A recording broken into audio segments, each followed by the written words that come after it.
to introduce Alison Friedman, and Alison's nickname is Fangmiao.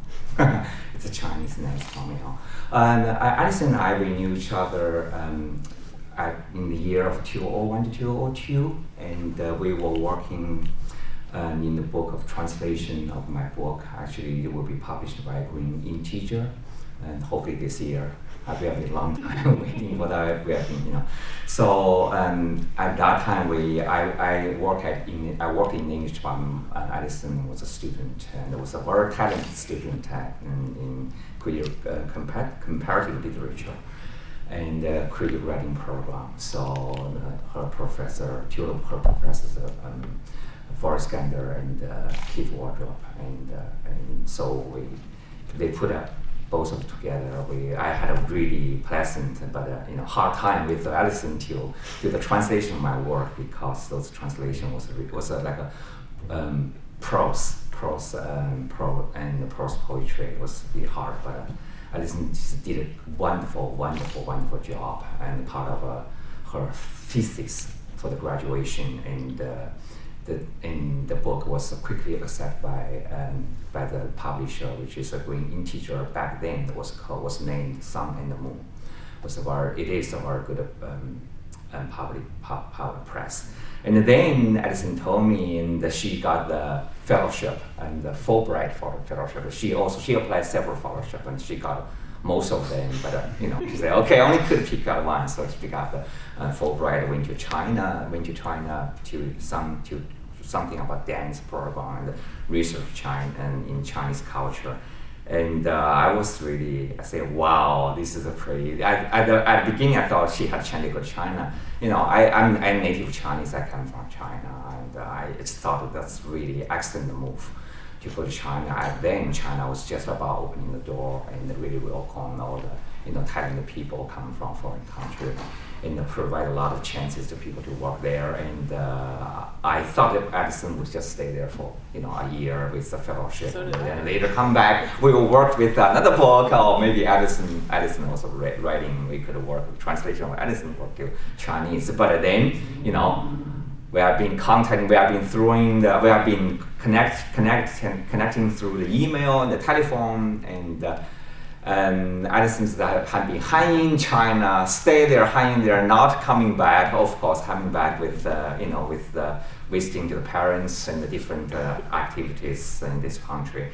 But she just at the beginning, when I talked to Alison was doing the radio, right? Was working the radio, and I thought it was a good place. But I say, hey, I told myself she's not going to stay there for too long, and behind the radio. After a while, she probably come back. And then year after year after year, she just had been doing great in China, and getting stronger and growing, and much more, and connections and ability in Chinese culture, and the Chinese is doing better. So when we talk, we just speak in Chinese, and so in the last year, I started to hear from her about she actually established a program, a business, the Ping Pong, Chinese Ping Pong. That's based on, Alison will tell more, but when I heard ping pong, oh good, because I also play ping pong. I play the table tennis, I play table tennis kind of professionally.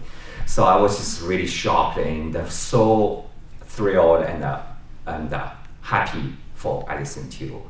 I know how hard to really, not just to as a foreigner, to stay in a foreign country, because I'm a Chinese, I stay in America for 22 years. Alison, have been there for years, and how hard I understand to really, from a different background to another background, stay there and just to mix in. You have been willing to open yourself so much. You have been talented to grab opportunity, to create opportunities to really, and just not survive there. For Alison, apparently, she does way much more than surviving. She just really, create this company and create a lot of, and build up the bridge to connect Chinese and American culture, which is, really excellent things to do. So I'm really happy, actually, from years 2002, that's the last time I saw Alison, until today. It's the first time I really saw her. I'm seeing her most of the times through the telephone and the email. So I'm very, very happy to, to welcome Alison to come to this Year of China, event. And also Alison's doing so well. I told myself, I said, hey, maybe one day I'll be out of job at Brown. Maybe I could come to Alison. Alison, would you please hire me? I know how to speak Chinese. Yeah, I know a little bit in English in America. So, and I just feel I'm so proud. I'm so happy for Alison to be here. So here's Alison Friedman. 谢谢，大家好。Thank you, Xiedi, and thank you to the Year of China and Brown for bringing me back. This is my first time back on campus since I graduated in 2002. So I'm spent the last 2 days walking around saying, this isn't what it looked like before. But it's fun to be back here. I'm supposed to talk about what I've been doing for the last 10 years, and the jet lag wall just hit, so I apologize if it's a little touch and go. As Xiedi mentioned, I was an undergrad here, did comparative literature with Chinese literature, and I also did a lot with the dance program at Brown at Shamu. And as He Laoshi will attest, I studied Chinese before I got to Brown, and I got here and continued it. And at that time, there wasn't a lot of diversity in the Chinese classes. Most of my classmates were business and econ majors, envisioning themselves on the Hong Kong Stock Exchange. And I sort of thought, I like dance. What am I doing learning Chinese? And but I kind of stuck with it, and I kept going. And in 2001, I did an internship at CNN's Beijing bureau, thinking I'd go the journalism route, because that could combine the language and the history and cross-cultural things, and then also it's a little bit like performance, being on camera. So I was interning at CNN thinking I'd explore that area, and I met a dance company called the Living Dance Studio, which was a Chinese artist collective, one of the first independent ones in China. It was founded in 1994 by a choreographer and a documentary filmmaker. And I ended up performing with them that summer on a project called Dance with Farm Workers, not to be confused with Dances with Wolves. And it was 8 dancers and 30 migrant workers from Sichuan in this old abandoned textile mill. And that was what blew it open for me, that I could combine the schizophrenic halves of my life, China and performing arts. And that was the inspiration to come back to Brown and apply for the Fulbright, to put that company in context. I wanted to know, were they typical of contemporary performance in China? Were they out of the blue and random? And so I went back after graduation on the Fulbright to research contemporary performance in China. And I did interviews. I traveled all over the country talking to choreographers and teachers and performers. And I also enrolled in the Beijing Dance Academy for a semester to experience it. And what often happens with fellowships like that is after the fellowship ends, basically all you know is how much you don't know. So I knew I wasn't ready to leave. I felt like I just scratched the surface. So I got a job, as Xiedi mentioned, at China Radio International. Having no background in radio or pop music whatsoever, all of a sudden I had a live music show on national radio, broadcasting live every day, noon to 2, called the Easy Cafe on 91.5 Easy FM, which was hilarious and kind of the classic early China story of being the foreigner and getting jobs for no other qualification that you're a foreigner. But it was great because I knew I wanted to work in a Chinese organization, and what better place to start than a giant government media conglomerate. And it also was great having just the obligation to only be there for those 2-hour live shows and a little bit to prepare ahead of time. It gave me a lot of free time to do the other projects that I wanted to keep doing with the performing groups that were coming through, with some of my own choreography at that time. And so I was, during that time, I worked a little bit with the American Embassy that was doing projects, so they hired me to help set up master classes for artists they had coming through, or they, when Alvin Ailey was touring China, they hired me to translate and do some of their outreach projects. And then those kinds of side projects started building up, and I worked with the Kennedy Center. In 2005, there was a giant festival of China. I don't know if any of you guys were connected with that or heard about it, but it was a month-long festival at the Kennedy Center, and it's been billed as the largest festival of Chinese performing arts in American history. They had 900 artists coming through, and so I worked for 4 months on the ground in Beijing when they had different people coming to Beijing to meet with the artists that were coming, and then they flew me to the States for 2 months to work during the festival.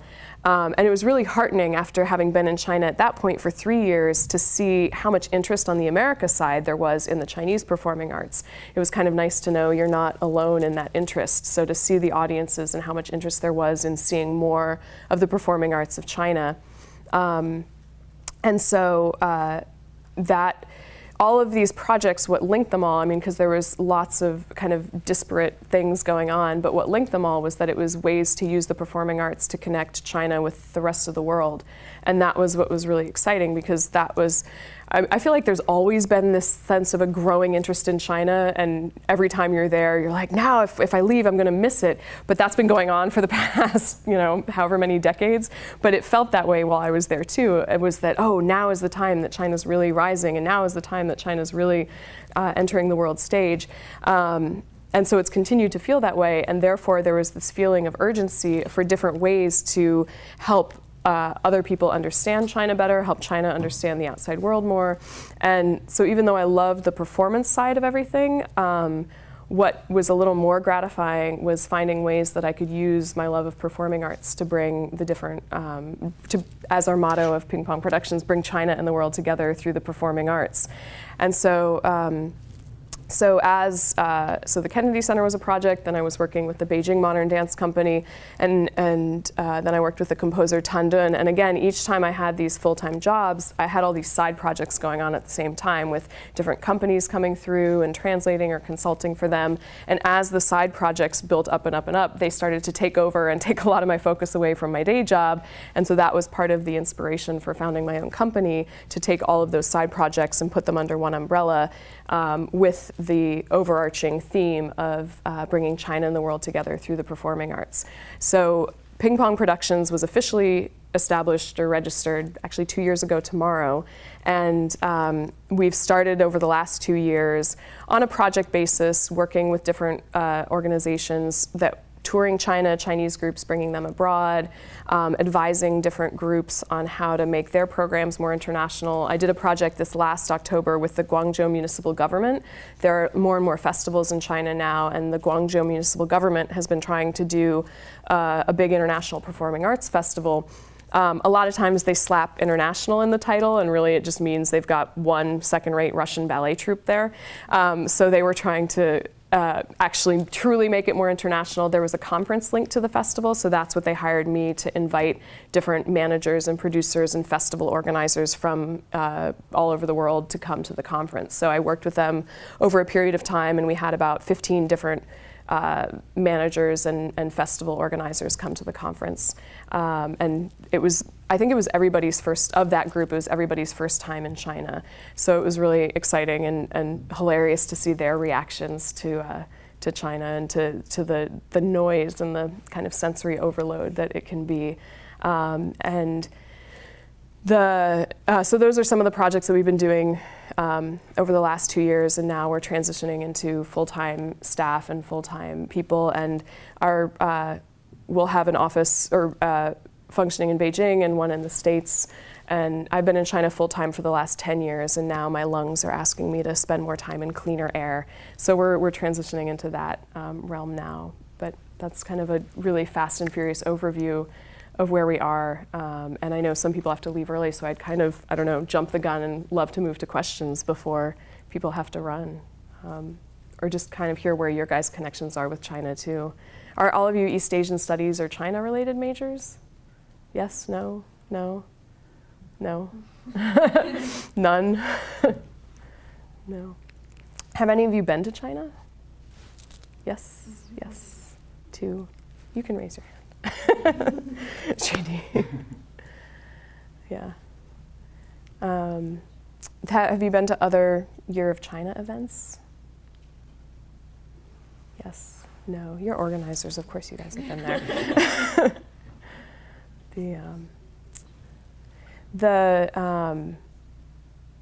Yeah, questions? I was wondering if you could talk about the transition from working on side projects to having a company, and how you see the shift, what some of the challenges will be as you shift to having 2 different offices and not always being in China. Well, the biggest shift from having everything be a side project to having it be what you're relying on is, as if it's a side project, it's just the cherry on top of, and you have a reliable salary, and someone else gets to worry about the bigger problems. But then when suddenly there is no one above you, the buck stops with you, and so every problem is your problem. And so it's a little more tiring when. And that's true not just China, that's true about just the entrepreneurial process in general, is that when you work for yourself, everyone kind of envies the freedom you have, but the truth of that freedom is that you can never really take a vacation. I mean, you feel like you can't, at least in the startup years, because when you're not working, you're not out there getting more business in. But what was nice, and part of the reason for starting the company was that there was such a plethora of these projects and sort of offers coming in or requests coming in to hire our services, that I wasn't, worried about, where's the next project coming from? I was actually worried about where's the next support staff coming from, because we have too many projects. So it was a nice position to be in, and it was what gave me the assurance that there was a need for this, and a reason to start a company like this was that there was and I guess the need. I sometimes jokingly say, when people ask what do, we put out fires and we matchmake. And so what I found was that there were an awful lot of dissatisfied customers touring China, and they needed that cultural bridge to help facilitate a lot of the problems that often come up, not from any malicious or incompetent reasons on China's side, but simply that there are different ways of doing things. And in both directions too. I mean, really fabulous artists from China who wanted to go abroad, who were constantly encountering problems. And so how to help them repackage things so that they know how to get to the outside world too. And also educating the outside world about what is available within China, that you don't have to have just another acrobatic troupe. Not that there's anything wrong with acrobatics, but we've seen a lot of that. And so how do you have access to other kinds of art that's happening in China that might show your audiences another side of that country? And so, sorry, my jet-lagged brain just took off on a tangent. What was your question? Well, as you build, I'm not sure what your scale is. To have the two different. Well, that's, I guess going back to why I've stuck there for 10 years, what I'm worried about leaving is that things change so quickly in China, is that you do worry you're going to miss something. And part of what was so addictive about, and what kept me staying there, one more year, is I would leave China for 2 months, I'd go back, and a road was suddenly there that wasn't there before, or a building, and just visually things had changed so quickly in 2 months. I'd go back home to DC after 2 months of being away, and nothing had changed. It was just like I remembered it when I left for Brown, in the late 90s. And so what a concern is about not being there full time is a lot of the value add that our company offers is that we do know what's going on. I mean, my friend she uses the analogy of a bathtub water. We're in the water, we know what temperature it is at any given time. And so what I am worried about of being gone is that I'm not going to know what the temperature is. However, that's the whole purpose of having a staff and a team on the ground, is that I don't have to be the one testing the temperatures all the time. I have a reliable team of people doing that. And so that, while part of the concern is that the value add is that we know who's doing what at any given time in the industry there, that's sort of why you systematize an organization, is so that it's not reliant on one person. So I'm excited to have a larger staff so that I can take a vacation. Yeah, go ahead. Where do the principal sources of revenue come from? Every project's a little bit different. The original business plan was that we would make money on consulting and spend it on the projects that were the productions that we were doing. But things are a little more complex than that. We get grants from governments, foundations. Sometimes we get individual sponsorship for different projects. The way Ping Pong makes our money is that we hire.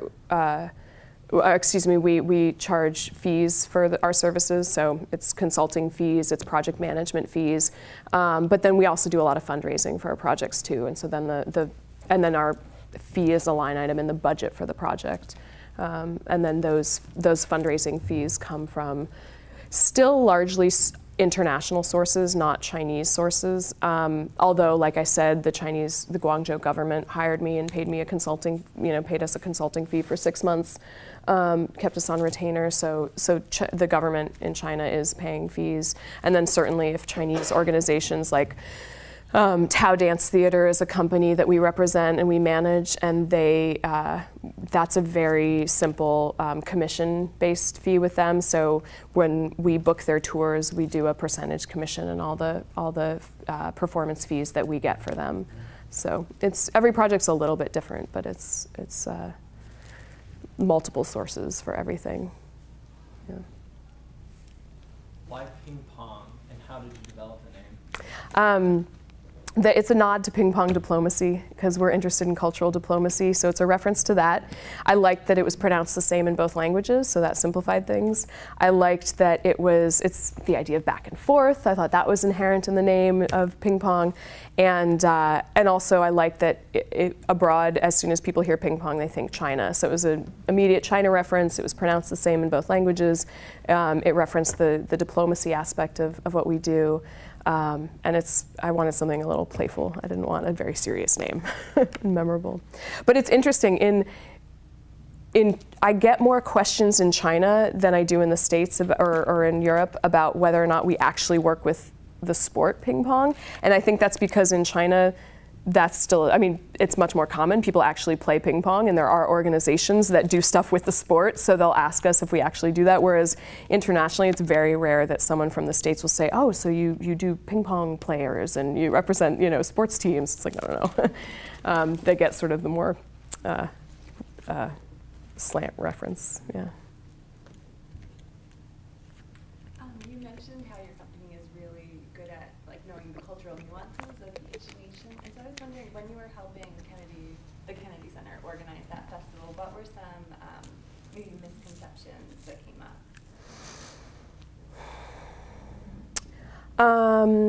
For that festival, they had been working on that festival for 4 years before it actually happened, and I came in the very last year of it. So I wasn't involved in a lot of the early cultural negotiations for that one, but one funny thing that I do remember during the actual festival itself was we had a meeting with police and security before the festival happened, and they were asking us a lot of questions about, are there things they should know? Should they not touch people? Like, are there physical, is there something with gender? Should they be more careful around women? And they wanted some cultural sensitivity kind of training for that. And I remember with that one, so that was something that we were preparing them for ahead of time. And one thing that we did kind of explain, because I think they had done some projects with, with Muslim countries, which is why they were worried about touching, and then also with sort of respect. They didn't want to accidentally offend anybody. And for anyone who's worked in China before or has experienced, one thing that we advised was that a lot of things that sound like fights and arguments aren't. That they're just very peaceful conversations, but they just sound very loud and like people are arguing. So one thing that we told them to tell security is, don't be alarmed if there's a ruckus. It doesn't mean there's actually a problem, so don't send security to go running in to break something up, because it might just be a casual conversation. So that was some of the things. But for that festival, it was surprisingly smooth, and the biggest thing to communicate with them actually was with union rules, because Kennedy Center is a union house, so all of the tech crew are unions, all of the performers are unions, and there are very strict rules. When the clock stops at 7 p.m., the clock stops at 7 p.m., whereas there are no unions in China, so if they need to do a rehearsal or a load-in, they'll just keep going till 2 in the morning, and maybe they'll take a break here, or maybe they won't. And so to try and communicate to the China side that 7 p.m. finish means 6:58 finish, so that they can have 2 minutes to turn the lights on and get everyone out of the building. And that was really hard to get them. They were kind of like, yeah, whatever. It won't actually be that way. Oh, no, it will stop at that time, or you will be charged $4,000 per person overtime per minute, or something ridiculous. And then the other aspect of it too was who could touch what in the set for the set changes, because there are very strict rules in unions about who in the union can move set pieces around. It can't be the foreign company, because that's the way it was explained to me was that's taking jobs away from Americans. And so it was The extreme to which the union rules function at the Kennedy Center was a real rough thing to communicate. But it was kind of great too, because I remember this one big set change we had to do for Tea House by the Beijing People's Art Theater. It's this massive set, and there's like a very, very quick set change where all this stuff had to happen. And the Kennedy Center, I think, had 3 tech guys. And in China, where there's a lot of people to employ, they would employ 15 people to do the set change. And so they just couldn't understand, and they didn't believe that they were actually going to have 3 Kennedy Center tech guys get this set change to happen in the span of a minute. And they did. I mean, that's one thing that happens when you have fewer staff, is you get very efficient with these moves. And so it was very cool to watch them home. And when the tech guy at the Eisenhower Theater was like, this guy does this and then this and then this and then this, and like bam, the set change happened with 3 guys in 1 minute. And like 15 of the tech guys were just like, we should do that next time. So that was fun. But then then the other flip side of that too, was very cool to watch the American tech guys backstage with the Beijing acrobats see how they did a lot of the tricks, and that which ones were kind of smoke and mirrors and which ones were legitimate actual things they were doing. And so then to watch the Kennedy Center tech guys see how some of the sets were put together for the acrobatic tricks, and they were like, oh, we should do that next time. So it was fun to watch the cultural exchange on the backstage side, not just with the audience and the performers. Yeah. And then there are just different roles in theater too. Like there's no role of a stage manager in Chinese traditional performances. And the stage manager is the key kind of conductor of the whole apparatus in Western performance theater. And so to try and figure out how to explain the role of the stage manager on the American side, because they had a local stage manager who was calling all the cues and what happens when, but then to have to do that bilingually, because then the stage manager was this American woman from the Kennedy Center side, and to then call cues, because in China a lot of times, like good, the lighting guy does his lighting thing and the sound guy does the sound thing, and everything's kind of on autopilot, but everyone's done it enough that they all know when to do their own job, and there isn't one person saying go, go, go, which is usually what the stage manager does. So to then try and get, for the Peking Opera, to get the lighting person and the sound person and all these other people all only operating in Chinese, they didn't speak any English, and then the stage manager who only had English to try and coordinate all of that. But it worked. It was yeah, it's fun.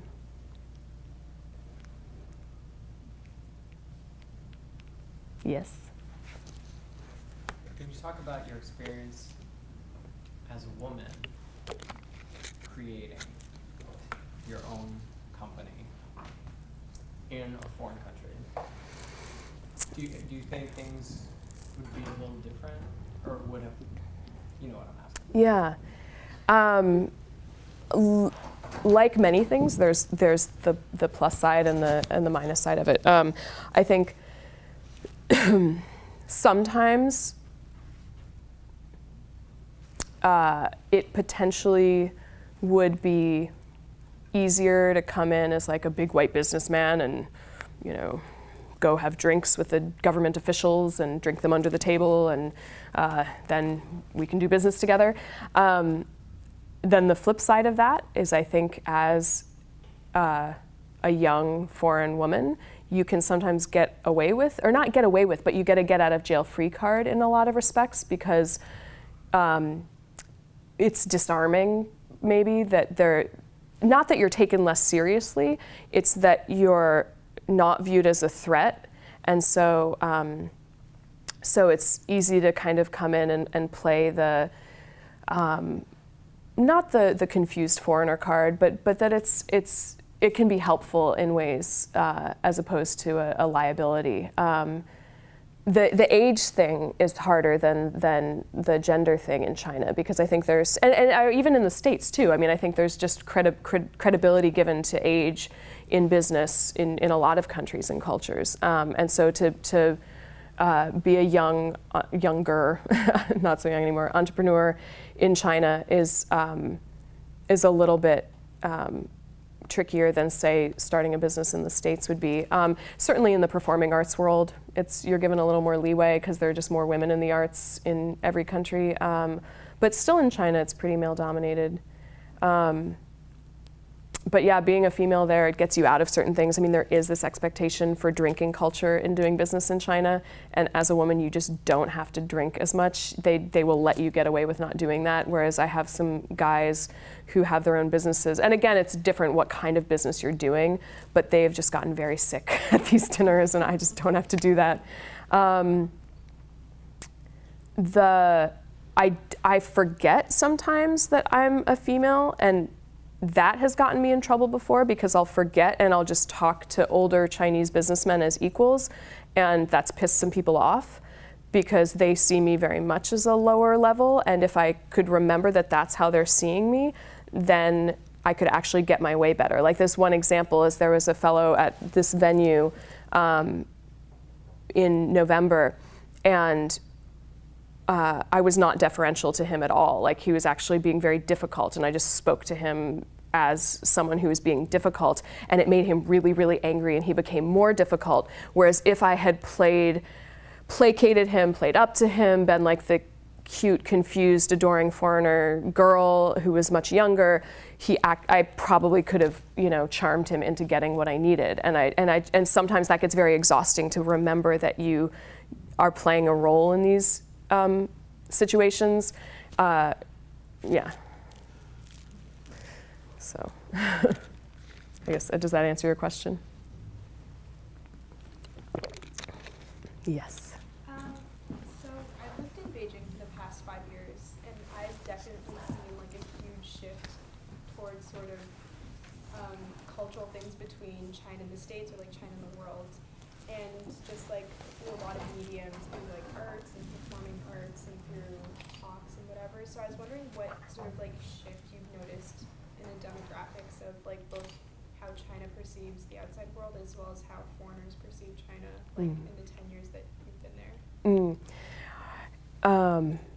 Lots. In 10 years, I remember one of the largest shifts, and I think this has to do with a lot of the news stories and media, but when I first went there, I guess my barometer for shifts have been sort of the Lao Baixing of America, like the average people, which are usually my relatives in Michigan and Alabama. But even in larger cities too, when I first went there, it was like, oh, are they still wearing Mao suits? And oh, it must be very poor. And now the reaction is, oh, there must be so much money there. And oh, there's, so that has been a 180-degree shift in the perception of China on this side. Just financially, the assumption 10 years ago was that it was poor, and the assumption now is that there's money everywhere. The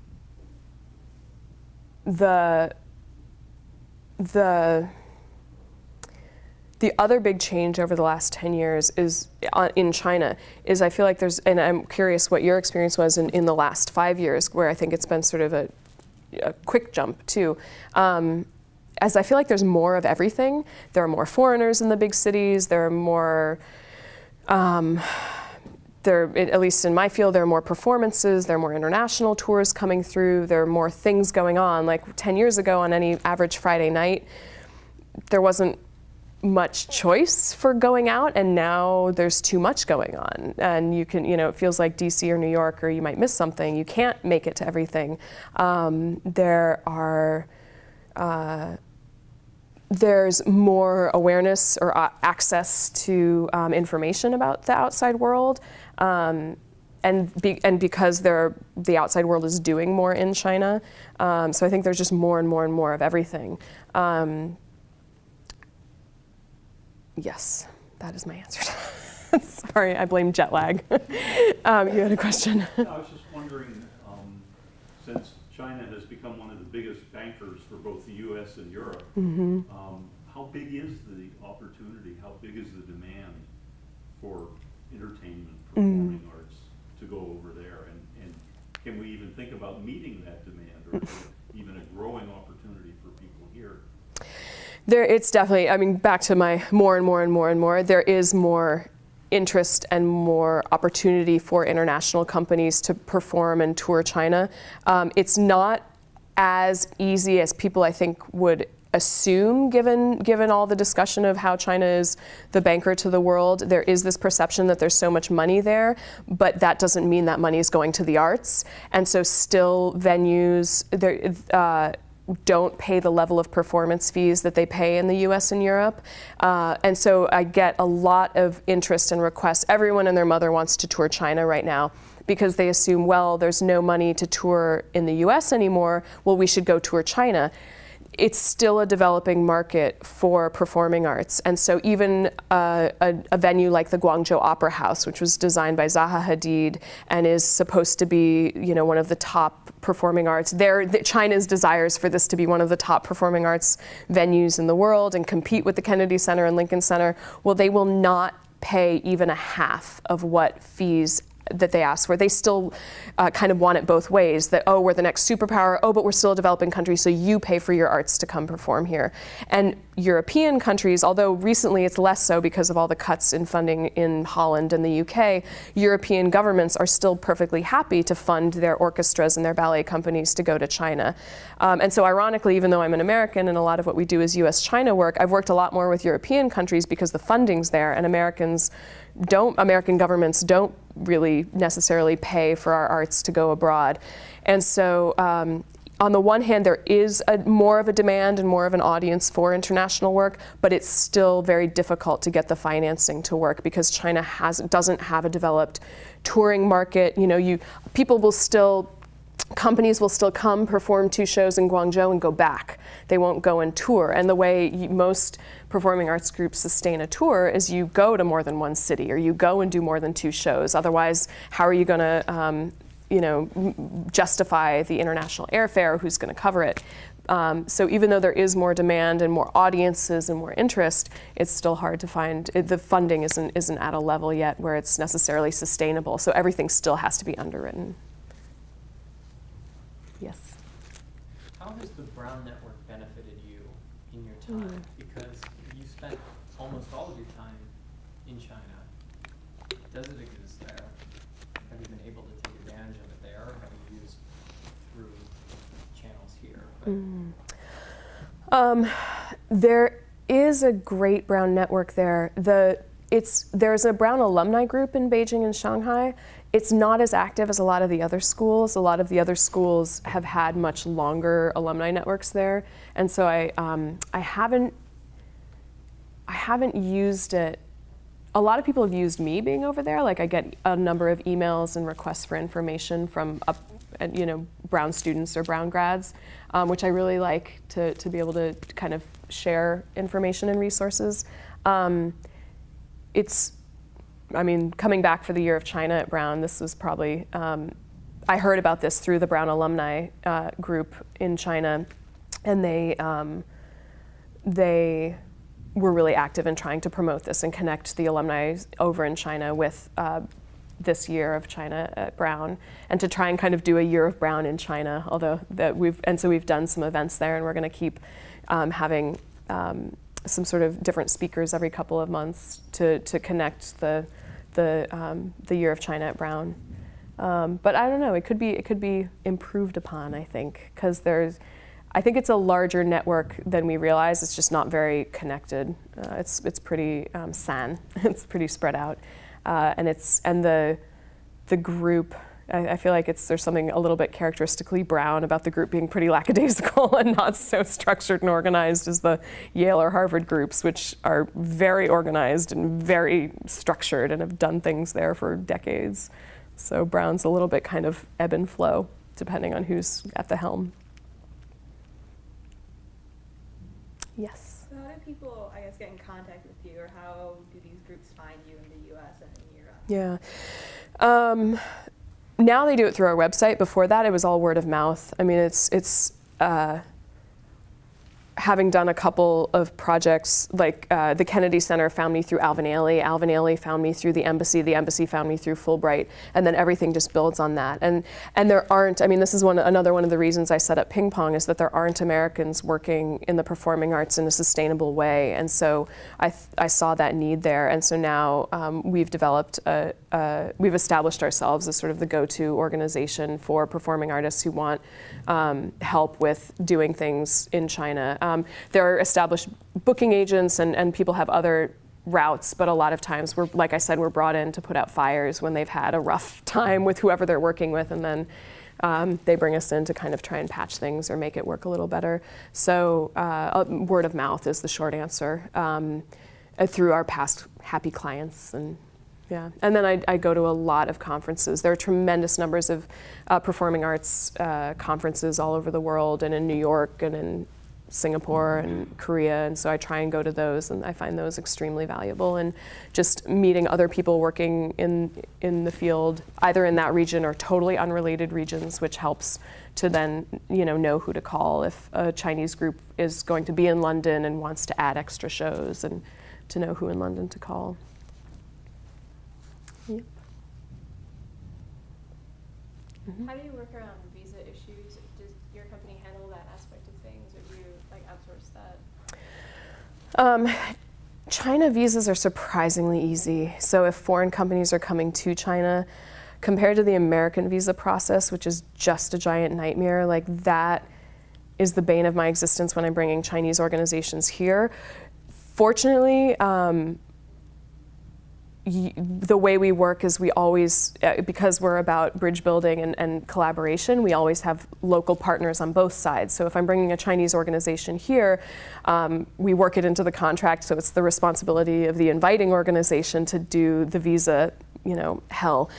When foreign organizations are coming to China, again, it's usually the local Chinese inviting organization's responsibility to issue the proper invitation letters so that the group here can get their visas. It is so straightforward and easy at this point to get Chinese visas.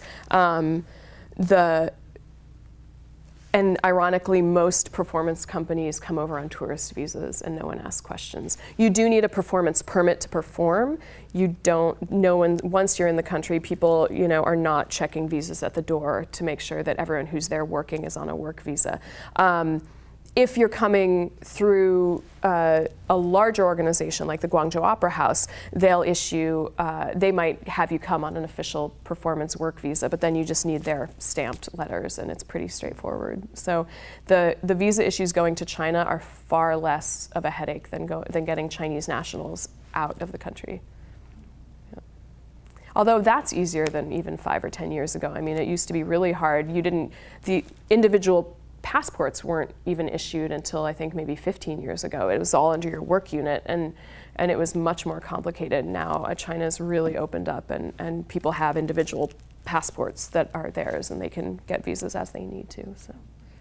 So far so good, knock on wood. I haven't had any problems. Yeah. If and when an artist is denied a visa, have you been able to reopen the process and get them approved?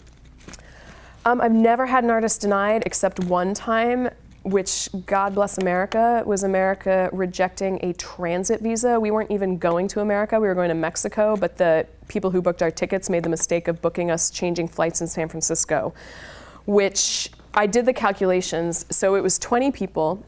We were going to Mexico. We were going to be on U.S. soil, coming and going for a maximum of 2 hours.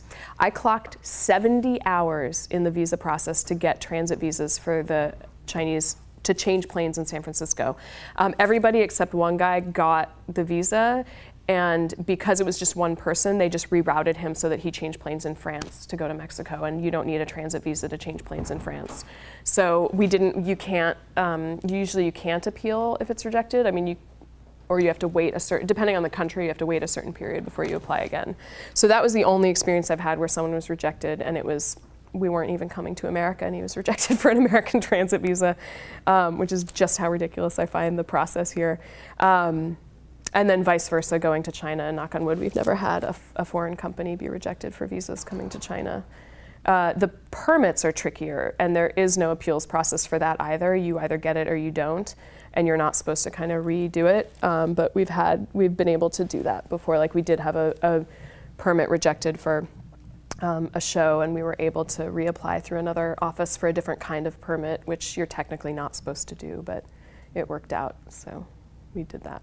So do you have like in-house lawyers or like tricky things? Yeah, no, we either do pro bono advisors or for visa, again, like knock on wood, we haven't had any issues, so there's just, you file the papers and you get the visas. And then same for the performance permits. The organization that files the papers, you give all the materials they need and they go and do it for you, and that's it.